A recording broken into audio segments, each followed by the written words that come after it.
Alright, basahin natin. Early on Sunday morning, parang katulad nito ngayon, ano? Early on Sunday morning, as the new day was dawning, Mary Magdalene and the other Mary went out to visit the tomb. Suddenly, there was a great earthquake, for an angel of the Lord came down from heaven, rolled aside the stone, and sat on it. Ano yung stone na ni-roll niya? Kasi ang mga libingan noon, lalo na yung libingan pag mayayaman, mga special tomb. No? Hindi katulad ng libingan natin ngayon, either hinuhukay o kaya naman gumagawa ng nicho. Sa kanila noon, ang hukay sa bundok, sa gilid, cave siya, cave. Tapos malaki yun. Doon ipapasok yung katawan ng namatay. And then, tatakpan nyo ng bato. Yun ang pantakip nila.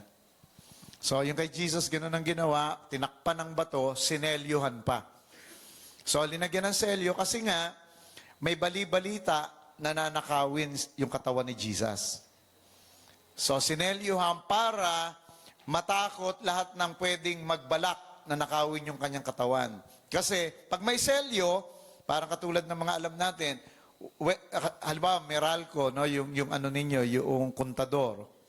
Kapag naputulan kayo, tinanggalan kayo ng power, ng electricity, babalik ta rin nila yon at sasabitan nila ng selyo. Once na pinakialaman mo yon at pinutol mo yung selyo at binalik mo sa dati yung kontador, sigurado malaki ang babayaran mo sa Meralco. Tama po ba? Kasi mayroong kaso yon. Illegal yon. Kaya hawakan mo yung kamay ng katabi mo, dali, tanungin mo, hindi mo ginagawa yon, di ba? Lalo na yung ano naman tawag doon? Yung nilagyan ng mga pabitin-bitin, jumper. So, walang magja-jumper, illegal yon. Pag nahuli, ibig sabihin, merong malaking kaso. Malaking penalty. So, ganun ang ginawa. Nung nilibing ang Panginoon, pinasok siya doon sa cave, tapos linagyan ng malaking bato, tapos linagyan ng selyo. Para walang gumalaw. Kasi pag gumalaw, may kaso yon. Lagot sila sa pamahalaan. Sa Roman Empire. So sabi rito, dumating daw ang angel of the Lord. For the angel of the Lord came down from heaven and rolled aside the stone. Iginulong. Inalis yung takip. Sabi nga nung isang mangaral, tinanggal yung takip ng libingan ni Jesus, hindi para lumabas si Jesus. Kala kasi natin ganun no? Kaya tinanggal yung takip para malayang makalabas si Jesus pag nabuhay siya. Sabi nung mangaral, kaya tinanggal yung takip, yung bato, para tayo makapasok, makita natin, wala na si Jesus doon. Amen? Hindi yung binuksan para makalabas si Jesus. Binuksan yon para makapasok tayo at masaksihan natin na wala na si Jesus dahil siya'y nabuhay na magmuli. Amen. Pwede ba palakpakan natin ang Panginoon? Tuloy natin. Ang sabi diyan, and he sat on it, inupuan pa ng angel. No? Alam niya na may darating. Alam niya na yung mga alagad ng Panginoon dahil magdadala ng mga gamit na magpapanatili ng kabanguhan o hindi babaho yung puntod ng Panginoon, nagdadala sila ng mga bulaklak o ng mga elements that can help make the tomb hindi mabaho kundi mapanatiling mabango. Okay? Sabi diyan, he sat on it, his face shone like lightning, and his clothing was white as snow. The guards, yung nagbabantay, may bantay. Bukod sa may selyo, may bantay pa. Kaya malabo talagang manakaw. Kasi may mga ganong may mga ganong katuruan na kumalat. Hindi totoo na nabuhay na magmuli si Jesus, ninakaw siya ng kanyang mga alagad. So, imposibleng manakaw kasi may mga bantay. Imposibleng manakaw kasi may selyo. Hindi tao ang nagbukas, anghel ng Diyos ang nagbukas. Amen. Kasi nabuhay siyang magmuli. Hindi siya nanatiling patay. Tuloy natin. Nung nakita ng mga guards na bukas yung libingan at merong anghel na nandoon, sabi diyan, the guards shook with fear when they saw him and they fell into a dead faint. Hinimatay. Ba, ikaw ba naman makakita? Dalawa yung ano to? Ikahimamata. Ano? Ang gulo. Dalawa lang ang dahilan para mahimatay sila. Ganun na lang. Pinahirapan ko pa sarili ko eh. Dalawa lang dahilan para mahimatay sila. Una, takot na pananagutan nila yon, lagot sila. Pwedeng ikamatay nila yung nabuksan yung libingan. Kasi nga may selyo yun. Nagbabantay sila. Pangalawa, kaya sila hinimatay kasi nakita nila yung anghel. Amen? Kayo ba, pag nakikita nyo yung katabi nyo, hinihimatay kayo? Ha? So, pag hindi kayo hinimatay, hindi anghel yan. Joke lang. Alright? So, nung makita, hinimatay. Then, ang sabi diyan, the angel spoke to the women, don't be afraid. Tingnan nyo, the first message ng resurrection is the message of don't be afraid. Kaya kung kayo pumunta kayo ngayon dito, meron kayong mga worries, meron kayong mga agam-agam, meron kayong mga kinakatakutan, I want you to hear the message of the resurrection na nagsasabing, huwag kang matakot. Amen? Pwede mo bang hawakan niyang kamay ng katabi mo? Sabihin mo sa kanya, huwag ka nang matakot. No, resurrection to huwag ka matakot. Amen? Kahit parang mamamatay ka na dyan sa problema mo, huwag kang matakot kasi pwede kang buhayin ng Panginoon. Hindi Biyernes Santo araw-araw. Merong Sunday Resurrection. Amen? Amen? Pumalakpak nga yung mga napapawi na yung takot. Sabi ng angel, don't be afraid. I know you are looking for Jesus who was crucified. He is not here. He is risen from the dead. Wow. Yan yung pinakamasaya at pinakamagandang balita na narinig ng mga alagad ng Panginoon, yung mga babae na tagasunod ng Panginoon. Hindi nyo ba napansin na hindi sa mga lalaki unang naihayag ang pagkabuhay na magmuli ng Panginoon? Mga babae. Kaya mga babae, gusto kong tanggapin ninyo to sa inyong sarili na hindi kayo second class. Amen? In fact, meron kayong special na lugar sa puso ng Diyos. Kasi sa dinami-dami, dapat lalaki, ang mga alagad lalaki, pero ipinagkatiwala yung uunang makakakita na empty na yung tomb, mga babae. Amen? Sa totoo lang, pakinggan ninyo, ang unang nakakabuo ng 12, ang unang nakakabuo ng 144, babae.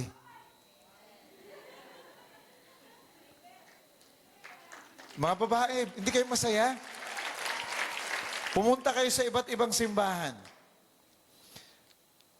Kahapon nga after ng mentoring, pagbaba namin papunta sa sakyan, kasabay kami nila Sister Catherine, nila Brother Jessan, na Sister Carmen.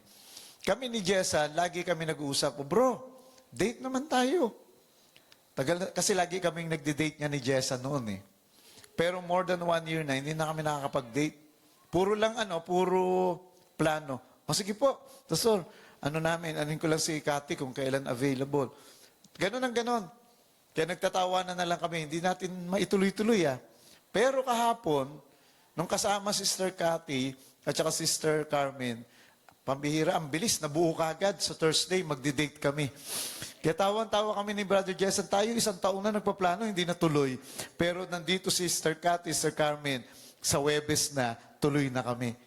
Ganyang kagagaling ang mga babae. Ang hina naman ng palakpak ng mga babae. Hindi ko minimenos ang mga lalaki. Gusto ko lang pagkakataon to kasi ang mga nakasaksi sa resurrection ng Panginoon, ang unang-unang mga babae. Amen. And I hope today, kayo rin ang unang-unang makakaintindi kung ano ang ibig sabihin ng resurrection. Amen? Pero syempre, hindi papahuli ang mga lalaki. No? Mga lalaki, taas nga kamay. Hindi tayo papahuli. Amen? Bubuo rin tayo ng 12. Bubuo tayo ng 144. Konti lang yung lamang na nauna yung mga babae. Pero nandun na kagad tayo. Amen? Alright. So tuloy natin. Ang sabi diyan, He is not here. He is risen from the dead.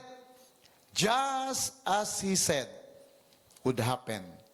Kaya sabi ng angel, nag-invite, come, see where the body was lying. Tingnan ninyo. Ang ibig niya sabihin doon, pasok kayo, tingnan ninyo yung pinaglagyan ng katawan niya, tingnan niyo kung makikita pa. Kasi sabi niya, He is risen from the dead. Kaya nung pagpasok nila, kung pabasahin niyo pa yung iba't ibang angle, iba't ibang story sa John, sa Luke, no? Sa Mark, kanya-kanya silang version eh. Pero iisa yung pinatutungkulan, yung story of the resurrection.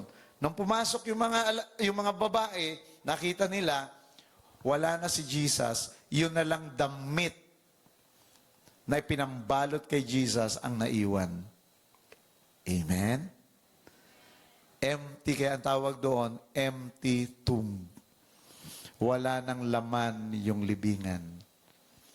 Hindi dahil ninakaw, kundi nabuhay na magmuli ang Panginoong Yesus. Amen. Pwede bang palakpakan natin si Lord? Let's appreciate the wonders of the resurrection. Tandaan ninyo, only Christian faith has the message of resurrection. There's no other religion on this world that can boast na yung kanilang founder ay nabuhay na magmuli. Lahat patay at hindi na muling lumitaw. No? Ayoko na lang mag-mention kasi naka-live tayo. In respect na lang doon sa mga ibang religion, but all of them, yung founder nila, namatay at nanatiling patay. Amen. Pero tayo, yung founder natin, si Jesus Christ, namatay pero muling nabuhay. Isang malakas na palakpak. Napakaganda ng pananampalatayang Kristiyano. Pinaganda yan ng mensahe ng resurrection. Amen? Kaya ang pamagat ng ating pag-aaralan ay pinamagatan kong, thank God, He arose. Salamat sa Diyos dahil siya'y nabuhay na magmuli mula sa patay. Amen. Sana ganito yung attitude natin ngayon, ano? Sana ganito ang kalagayan ng mga puso natin. Sobra tayong nagpapasalamat na nabuhay na magmuli ang ating Panginoon at hindi siya nanatiling patay. The bodily resurrection of Jesus Christ from the dead is the crowning proof of Christianity. Yan yung pinaka-ultimate, no, na evidence na totoo ang Kristiyanong pananampalataya. Amen? Pag wala ang resurrection, kung hindi totoo na nabuhay na magmuli si Jesus Christ, our religion, our Christianity is a hoax. It's a fake. Kaya dapat thankful tayo na buhay siya kasi ang relihiyon natin tama. Amen? Sino ang proud siya na itong nilalakaran nating pananampalataya ay pananampalatayang tama? Okay? So we should be grateful na Lord, salamat. Hindi ka na natiling nakabaon sa lupa. Salamat dahil nabuhay ka. Pinagtagumpayan mo ang kamatayan. And because of that, we can say that our Christian faith is true. Amen? Hindi siya fake. Hindi siya copycat. Amen? Sabi mo nga sa katabi mo, hindi scam. Amen? Maraming religion scam eh. Pero ang Christianity, ang pananampalataya natin sa Panginoong Yesus ay hindi scam. Amen? Alright, isa pa ang malakas na palakpak uli sa Panginoon. Resurrection means the worst thing is never the last thing. Yan ang maganda, makita natin sa resurrection. Resurrection means the worst thing is not the last thing. Worst yung nangyari sa Panginoon. Namatay siya, pinako sa krus, inilibing para sa pananaw bilang tao. Wow, worst naman yung nangyari sa kanya. Halos naging parang parang langgunisang hubad na yung katawan niya sa sobrang halos lumalabas na yung mga buto niya. Yung mukha niya disfigured. Halos di na makilala sa sobrang bukbuk. Pero the resurrection is telling us that the worst thing is not the last thing. Hindi nagtapos ang kwento ng Panginoon dun sa pagkakabugbog, dun sa pagkakamatay, at sa pagkakalibing. Amen? Sapagkat meron pa palang kasunod. And the last thing is resurrection. Nabuhay magmuli ang Panginoon. Amen? Hallelujah. Pwede ba tayong sumigaw lahat? Hallelujah! The earliest Christian believe, no, yung mga nauna daw na Kristiyano, the earliest Christians believe in the resurrection, not because they couldn't find a dead body, but because they found a living Christ. Naniniwala yung mga sinaunang mananampalataya tungkol sa resurrection, hindi dahil nawawala yung hindi nila matagpuan yung patay na katawan ni Kristo, kundi natagpuan nila yung buhay na Kristo. Amen. Amen? Kaya nga ang Kristiyanong pananampalataya ay pananampalataya ng mga buhay. Kaya walang lugar sa Christian faith ang mga patay. Kaya tingnan mo yung katabi mo. Buhay ba? Siguraduhin nyo, buhay ba yung katabi nyo? Baka naman walking dead. Hindi, wala dito yon. Amen? Sabihin mo sa katabi mo, buhay na buhay ka. Pero alam niyo yung mga buhay na buhay, pag nagsalita, dapat buhay na buhay. Buhay na buhay ka. Parang walking dead nga eh. Pagka nag-amen, amen. Pakitaan nga natin, patunayan natin na tayo ay mga buhay na mananampalataya ng Panginoon. Okay? Sumigaw nga ng hallelujah. Hallelujah! Yung iba nagbubuhay-buhayan lang ha. Alright? So, ang tanong, ano ang sinasabi ng resurrection ng Panginoon sa atin? What the resurrection of Jesus tells us. Yun ang ating pag-uusapan. Okay? Number 1. Basahin natin sa Revelation chapter 1, verse 18. Sabi niyan, I am he who lives and was dead. And behold, I am alive forevermore. Amen. And I have the keys of Hades and of death. Anong sabi diyan? Si Lord ang nagsasalita rito, si Jesus. Sabi niya, ako yung nabuhay at namatay, subalit ako yung nabuhay at nabubuhay magpakailanman. namatay pero nabuhay at hindi na muli pang mamamatay. Siya'y mabubuhay magpakailanman. At siya ang may hawak ng susi ng libingan, susi ng kamatayan. Kaya sa totoo lang, yung buhay mo, buhay ng bawat isa, buhay ko, nasa kamayan ng Panginoon. Amen? Kaya sabi sa Acts, sa chapter 20 plus, hindi nakalimutan ko na yung eksakto, sabi ron, in Him we live and move and have our being. Sa Kanya tayo gumagalaw, nabubuhay, kumikilos, at merong pagkatao, merong buhay. Kaya anytime na gusto ng Lord, kunin ka na dahil wala ka ng silbi. Hindi ka naman nagsisell group. Hindi ka naman naglilingkod.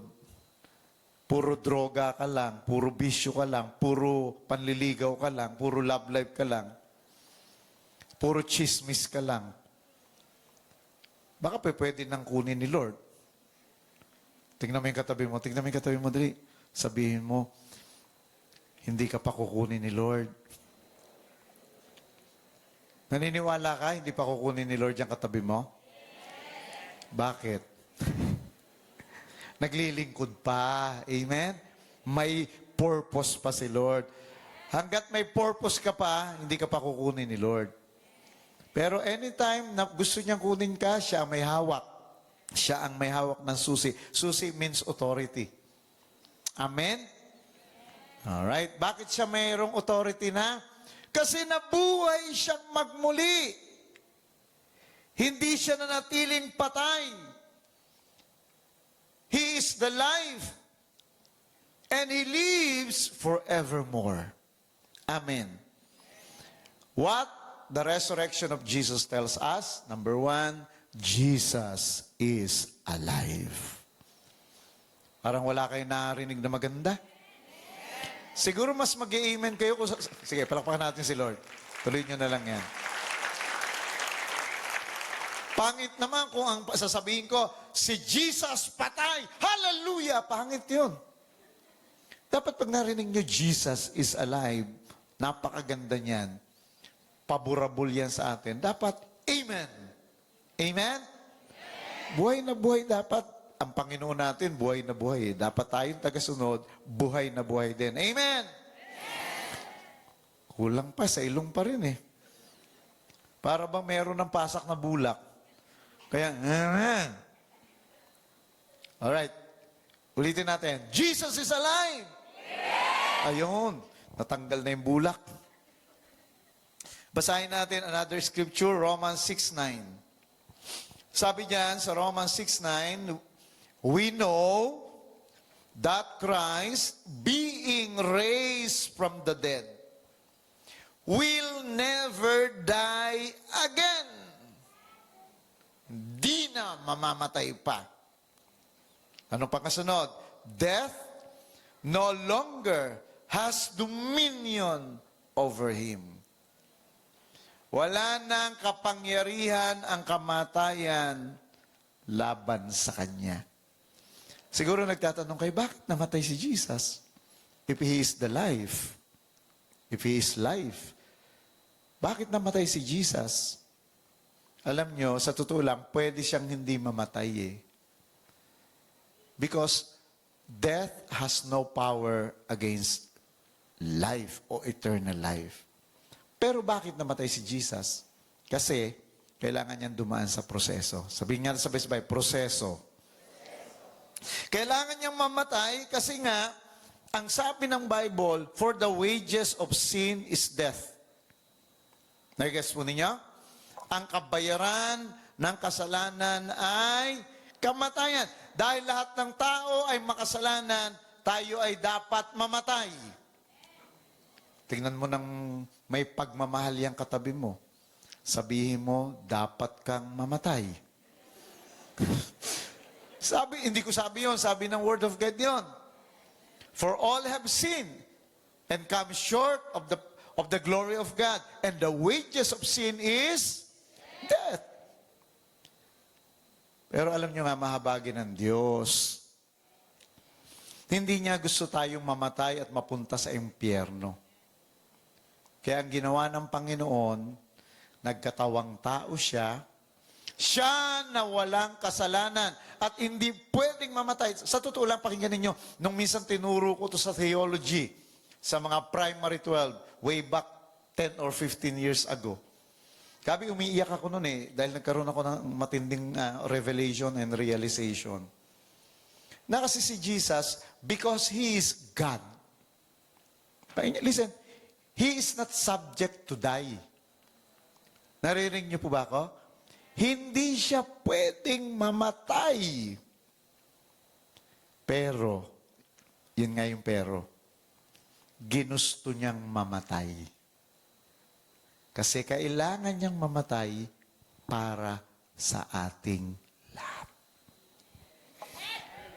Na sa halip na ikaw, ako ang mamatay. Kinuha niya yon. Kaya tawag doon, substitutionary sacrifice. Substitution. Siya yung nag-substitute. Dapat kasi, bawat isa sa atin ang ipako sa krus. That's what the Bible says. Yan ang batas na umiiral sa panahon noon. Pag may kasalanan, ipapako sa krus. Lahat tayong may kasalanan. Tayo ang dapat ipako sa krus. Amen? Pero dahil nga sabi ko sa grace ng Lord, kahit hindi siya pwedeng mamatay, voluntarily, He offered His life. Biro mo yun? Yung hindi pwedeng mamatay, namatay. Kaya siya nagkatawang tao Kasi kung siya mismo bilang Diyos, hindi siya mamamatay. Nagigets niyo po ba ako? Kaya kumuha siya ng mortal body para pwedeng mamatay. Amen? Kaya dumaan siya sa proseso. But the good news, kahit namatay siya, 3 araw na nilibing, after 3 days, He raised from the dead. He rise from the dead. Amen. Na-appreciate nyo ba yung Panginoon? Kaya, yung Diyos na sinasamba natin, buhay. Sabi mo nga sa katabi mo, buhay.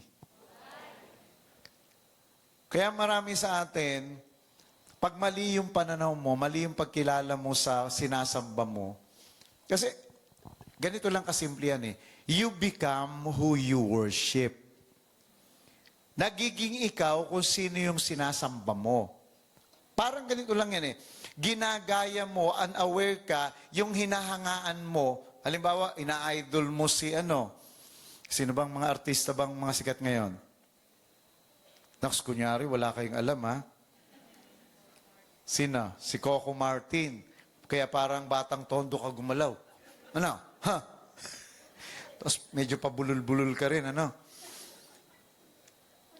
Nagiging galawan mo, pati nga ugali mo, nagiging kapareho na nung hinahangaan mo.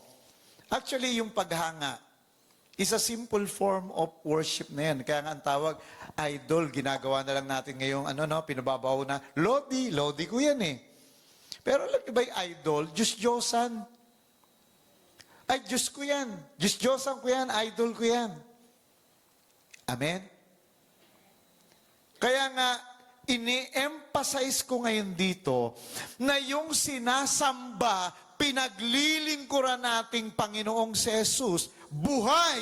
Dahil pag alam mong buhay, yung sinasamba mo, yung hinahangaan mo, magiging buhay ka rin. Hindi ka patay sa iyong pananampalataya. Amen.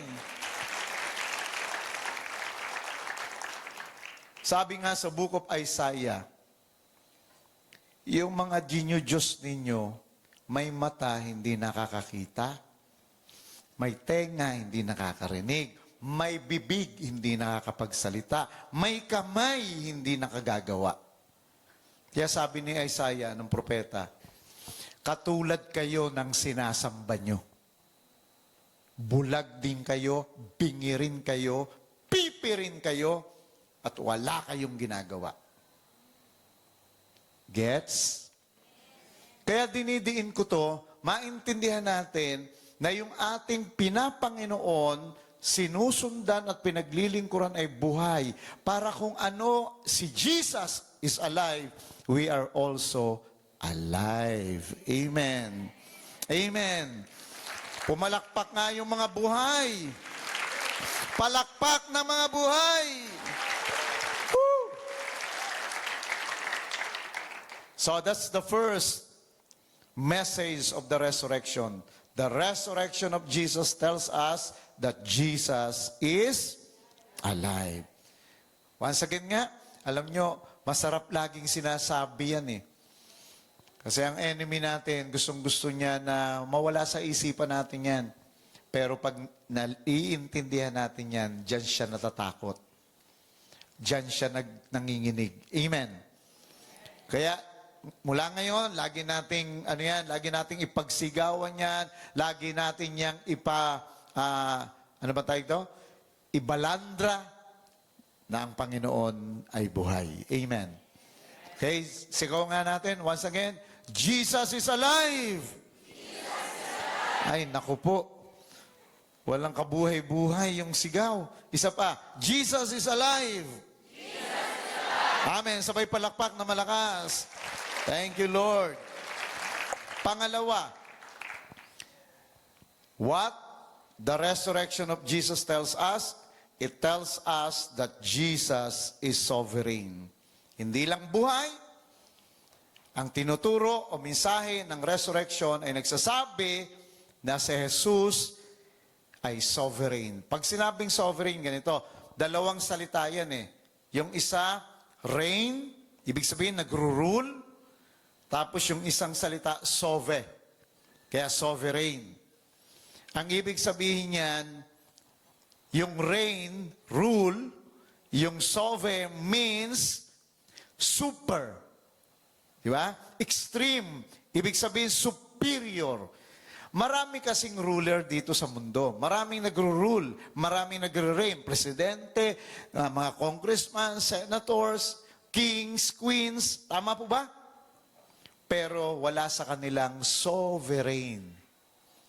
Sapagkat ang supreme, ang superior na ruler, walang iba kundi si Jesus. Amen? He is the ruler of all rulers. Amen. He is the King of all kings. He is the Lord of all lords. Yung mga ruler natin dito, presidente natin, mayor natin, governor natin, mga barangay chairman natin, meron silang kapiranggot na kontrol doon sa kanilang nasasakupan, pero hindi pa lahat. May ilan lang silang bagay na sila ang may kapangyarihan. Kaya nga ganyan na nangyari sa bansa natin, pag naupo, ginagamit yung kapangyarihan para sa sariling pagyaman, sariling kapakanan. Abuse of authority. Amen po ba? Amen? Pero si Jesus, hindi lang siya may control ng kakaunti. As sovereign, He is in control of everything. Amen. Pag sinabing may control ng lahat ng bagay, wala siyang hindi pwedeng papangyarihin. Ibig sabihin, ganito. Ano ang batas ng the law of gravity? Ibig sabihin, pagka merong, sino bang kakilala ko rito sa harapan? Anong pangalan mo, kuya? Si Carlo. Umakyat sa tuktok ng SM, City Marilao. Sabi ni Carlo, hindi ako kayang kontrolin ng law of gravity. I am in control of gravity. Sabay talon. Pagbagsak.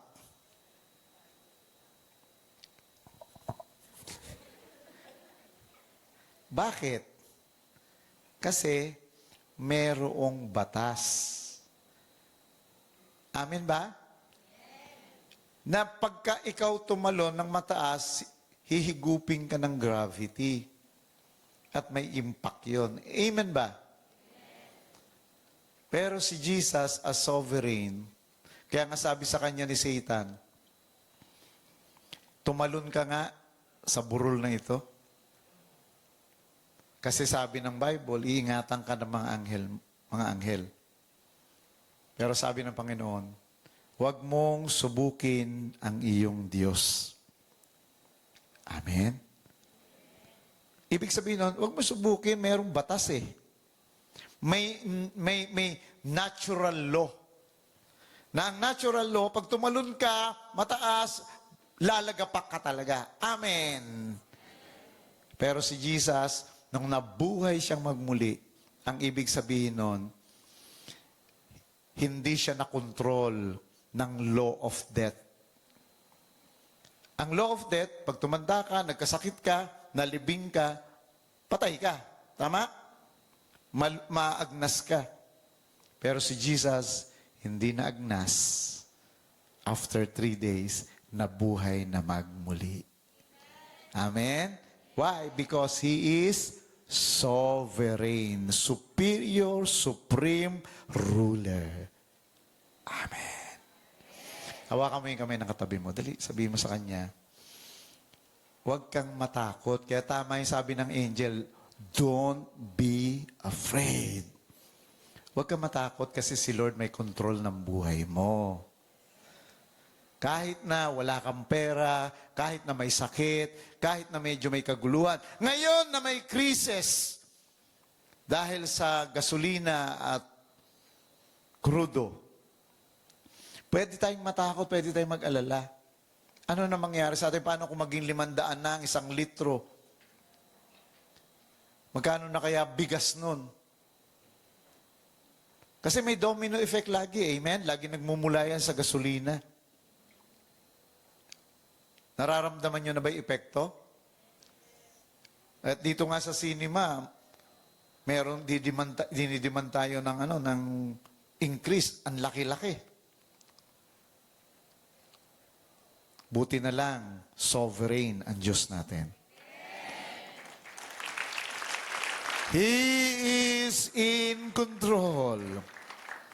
The resurrection tells us, don't be afraid. I am in control. Amen. Ang resurrection, sinasabi niyan, Jesus broke the natural laws and protocols.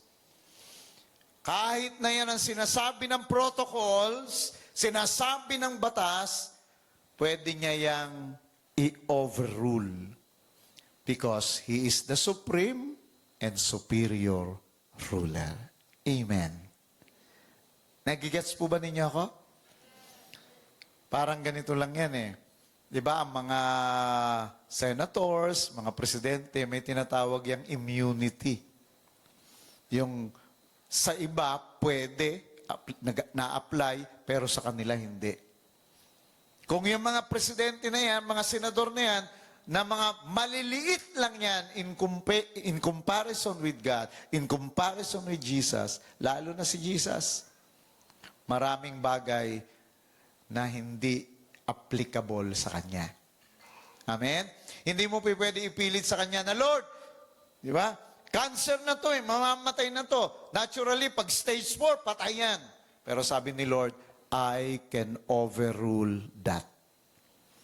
I can break the protocol. Patay na nga si Lazarus, di ba? Ilang araw na rin nakalibing. But he break the law. He break the protocol. Kaya nga nung sinabi niya, buksan ang libingan ni Lazarus. Ayaw ng mga tao kasi sabi na mabaho na yan. Pero sabi ni Lord, open it. Nung binuksan, sabi niya, Lazarus, come out. Because Jesus is sovereign. Amen? Kaya sa buhay mo, anumang out of control, parang mahirap, parang imposible, pero kay Lord, pwede niyang i-overrule yan. because He is in control. Amen? Kahit may crisis tayo ngayon, dahil si Jesus ang Panginoon natin, yung kanyang kalooban, yung kanyang kapangyarihan ang pwede nating sandigan. Amen. Palakpakan nga natin si Lord na malakas. Romans 14:9. Sabi diyan, for this end Christ died and lived again, that He might be the Lord both of the dead and the living. So ito yung maliwanag na pinapakita sa atin. He is sovereign. He is the Lord both of the dead and the living. Siya ang Panginoon ng lahat.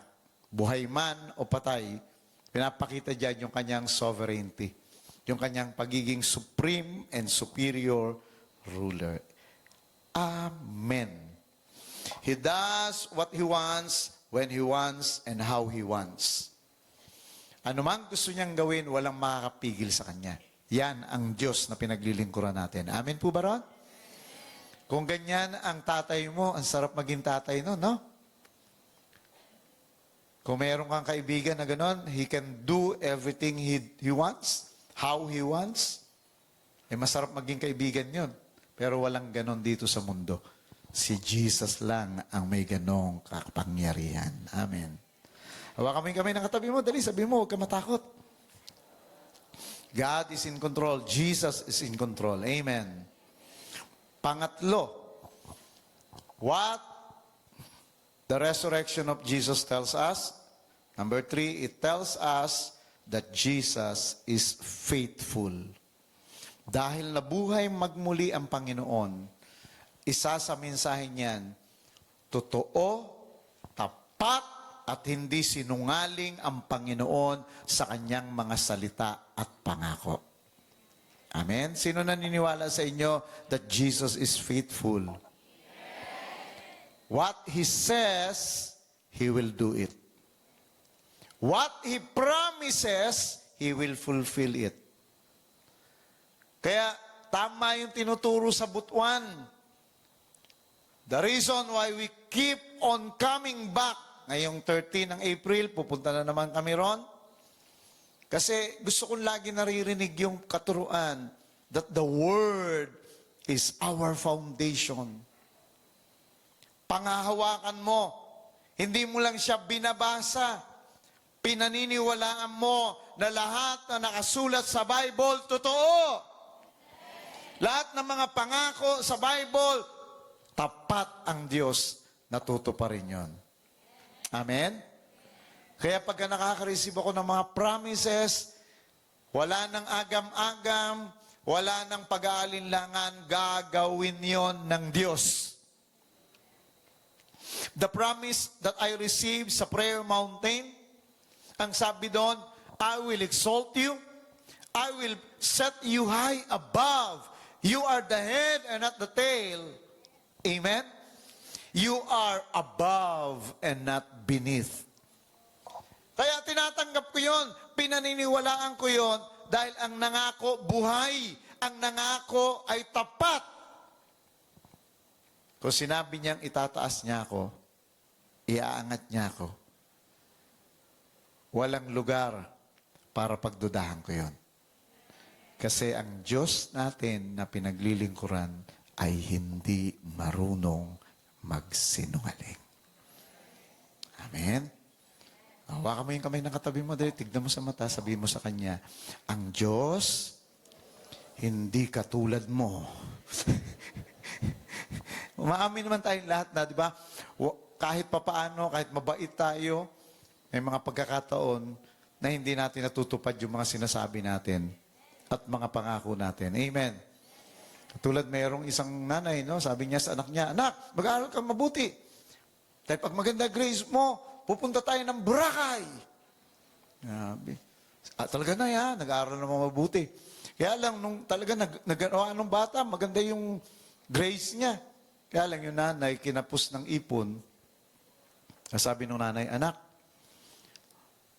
bibili na lang ako ng rubber, pool, swimming pool. Dito na lang tayo sa Boracay. Pwede na ba sa inyo yung burahay? Diba? Talagang kahit anong bait natin, kahit anong intention natin na maging totoo talaga, dapat yun ang gagawin natin. Kaya lang, tao lang tayo, no? Amen? Amen? Pero ang Lord, ang Panginoong Hesus, lahat ng sinabi niya, tinutupad niya. Amen? Kaya yung sinabi niya, sa ikatlong araw, muli akong mabubuhay, tinupad niya. Amen? Doon sa binasa nating scripture sa Matthew 28 verse 6, sabi ng angel, He is not here, for He is risen as He said. He is risen as He said. Muli siyang nabuhay ayon sa kanyang sinabi. Amen. Kaya ang sarap maglingkod, ang sarap alalahanin ang resurrection because it speaks about the truthfulness and the faithfulness of Jesus. Amen. Isang malakas na palakpak sa Panginoon. Pang-apat, the resurrection of Jesus Christ tells us that Jesus is miraculous. Ang sinasabi sa atin itong pagkabuhay na magmuli ng Panginoon. Why we celebrate the Resurrection Sunday? Because we celebrate the fact that our God whom we serve is a miracle-working God. Amen? Sino sa inyo ngayon? Please listen. Sino sa inyo rito ang merong miracle na gustong maranasan? Bago ka umuwi, may miracle kang maranasan. Taas nga yung kamay, wagayway. Amen. I want you to claim it. Amen? Because the greatest and the biggest miracle that ever happened in this world is the resurrection of Jesus. Madaling magpagaling ng may ubo, ng may pilay, diba? Madali yung iba't ibang miracle but yung bumuhay ka ng patay, that's a greatest miracle. Amen. Amen? Kaya, ito po yung dapat pagka may ganitong panahon ng Resurrection Sunday, wala talaga tayong pagdududa na anuman yung ating mga impossibilities, anuman yung mga parang imposible at mahirap na mangyari. Pag inalala mo resurrection, teka, mas mahirap yung pagkabuhay na magmuli. That's why I believe Jesus is miraculous. Jesus can do signs and wonders. Kaya Lord, I believe etong bagay na meron ako, na nahihirapan ako, by the virtue of your resurrection, Lord, do it again. Amen? Do it in my life. Gawa rin po kayo ng miracle sa akin. Amen? Sino yung sa oras na ito, sinasabi sa iyo ng Panginoon, nagawa kong maghimala ng pagkabuhay na magmuli, maghihimala rin ako dyan sa matindi mong pangangailangan. Sige nga, pumalakpak na malakas yung naniniwalang magkakaroon ng miracle. Not because I said it, but because by the virtue of the resurrection power of Jesus. Yun ang paulit-ulit na sinasabi sa New Testament. According to the mighty power that raised Jesus from the dead. Laging ganon, according. Gagawa si Lord sa buhay natin, not according to your own power. Not according to the power of your pastor, of your leader, but according to the power that raised Jesus from the dead. the same power nag-miracle para mabuhay siya, yun din ang same power na gagalaw sa buhay mo para dumating yung miracle. Same power. Sabihin natin sabay-sabay, same power. Okay, basahin natin yung scripture na yan. Ephesians 1:19-20. Para scriptural talaga, Bible-based tayo. Mahirap kung sa akin yun lang maririnig, dapat mismong sa Word of God. Ephesians 1:19-20. And what is the exceeding greatness of His power? Tingnan niyo po yung salita, grabe yung ginagamit. Wala kasi nang nahahalungkat yung nagsulat si Paul ng mga kataga para lang i-describe yung miraculous power ng Lord. Sabi niya, what is the exceeding greatness? Exceeding na great pa. And what is the exceeding greatness of His power toward us who believe? Nagbi-believe ka ba? Sabi meron daw exceeding greatness of power toward us who believe. Kaya ito na, according to the working of His mighty power. Parang redundant na yun, no? Mighty na, power pa. Because it tells something about miracle.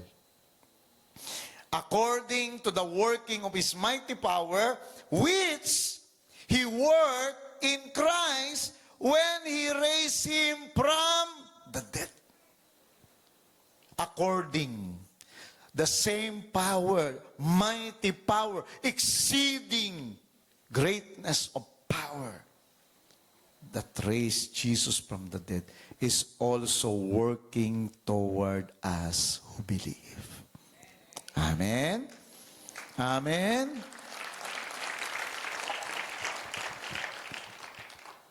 Alam niyo, pag na-comprehend lang natin to, pakinggan niyo ako mabuti. Pag na-comprehend lang natin to, na yung katulad na kapangyarihan na kumilos kay Jesus kung bakit siya na muling nabuhay, ang ganon din palang kapangyarihan kumikilos sa atin. Alam nyo, yung mga supernatural magiging natural sa atin. Amen? Palagian natin niyang mararanasan because it is clear to you na kung paanong kapangyarihan ng kumilos kay Jesus kaya siya nabuhay, yun din pala ang kumikilos. Sa oras na ito, as I am preaching, the same power that works in the resurrection of Jesus is also working in me as I preach the Word of God.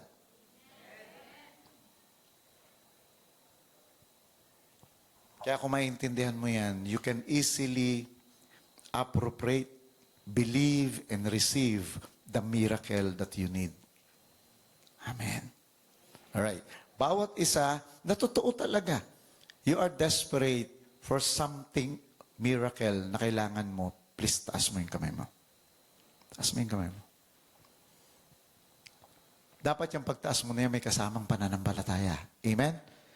Believing and understanding na yung katulad na kapangyarihan na bumuhay, that exceeding great power, that mighty power is also working right now in you.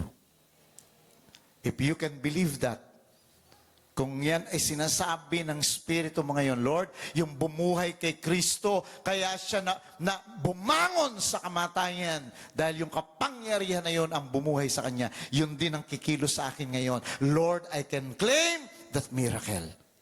Amen? Father, in the name of Jesus, I declare and I decree, Lord, release the same power that raised Jesus from the dead to make a miracle in the life of your people, your believing people, right now, right here, in Jesus' name. Amen.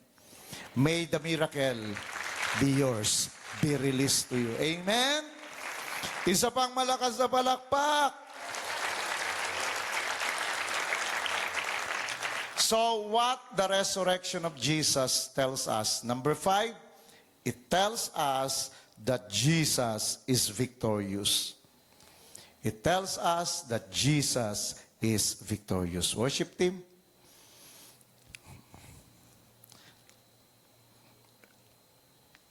Mahaba-haba pa sana to, kaya lang ayokong kainin yung time ni Pastor Evelyn for our third service. Sige lang daw. Wag, kawawa naman yung mga atin ng third service. Okay, 1 Corinthians 15:55 to 57.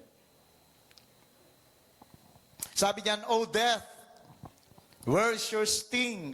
O Hades, where is your victory? The sting of death is sin, and the strength of sin is the law.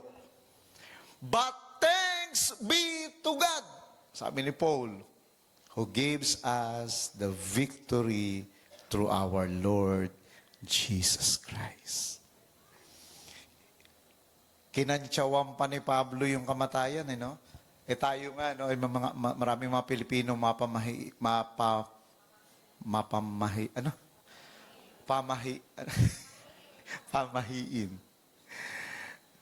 Ano ba sa English na? Ano yung English ng pamahiin? Superstition. Masyado tayong maraming superstitious belief. Yung bawal magwalis sa gabi. Kahit na ubuhin ka na sa alikabok, basta bawal. Diba? Pag may umalis, ikutin ang plato hanggang mabasag.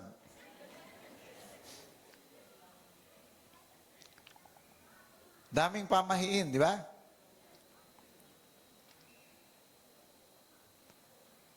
Isa sa pamahiin ng mga Pilipino, Hoy, huwag nating pag-usapan ng kamatayan. Baka may mamatay nga. Di ba? Pagdating sa kamatayan, takot eh. Tsaka yung nagpipicture ng 3, 5, hindi pwedeng add number. Dahil yung sobra daw, yun ang mamamatay. Ang bihira naman, nakasalalay sa bilang. Nag-guess nyo? Pero si Pablo, wala siyang pakialam doon sa mga ganung kasabihan eh. Kinantsawan niya pa yung kamatayan. Oh, death! Oh, kamatayan! Ano? Ano ka ngayon? Parang ganun eh. Asa ng iyong kamandag? Kasi he was talking about the resurrection of Jesus. Kaya sabi niya,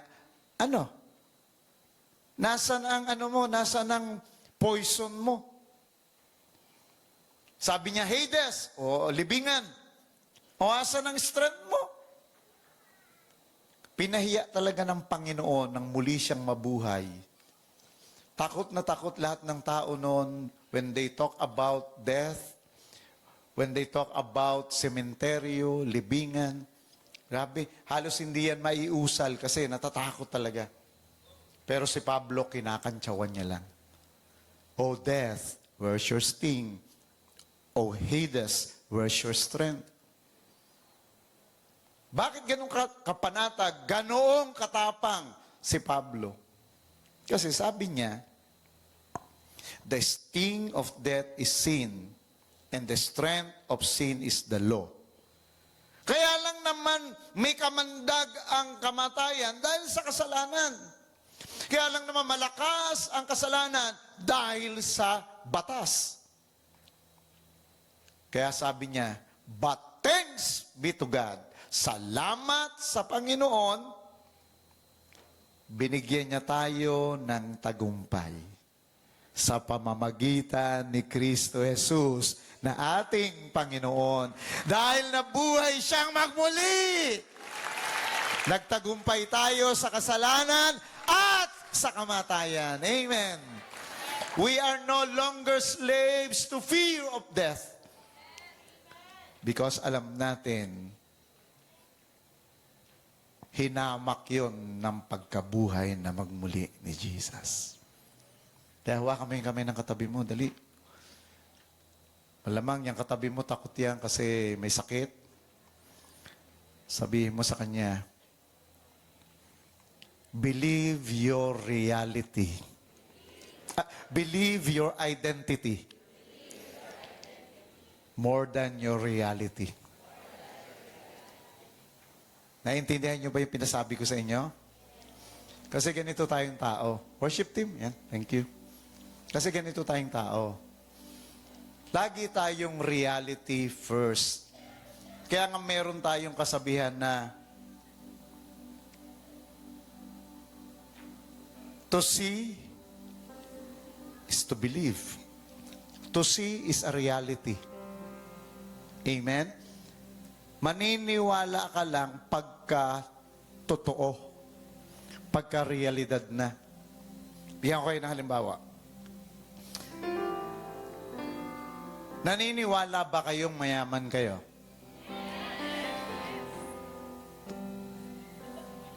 Sure, ha? Yung iba hindi talaga nakakibo, eh. O maniniwala ba kayo kung sasabihin ko, kung totoo kang mananampalataya, sabi ng Bible, mayaman ka?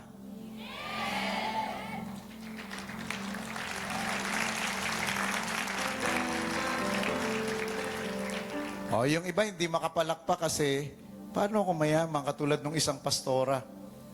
Dahil yung asawang pastor, napaka-positive, eh. Mayaman tayo! Wala pa lang tayong pera, mayaman tayo! Sabi nung asawang babae, nagpipreach yung pastor. Sumigaw yung asawa na nandun sa audience.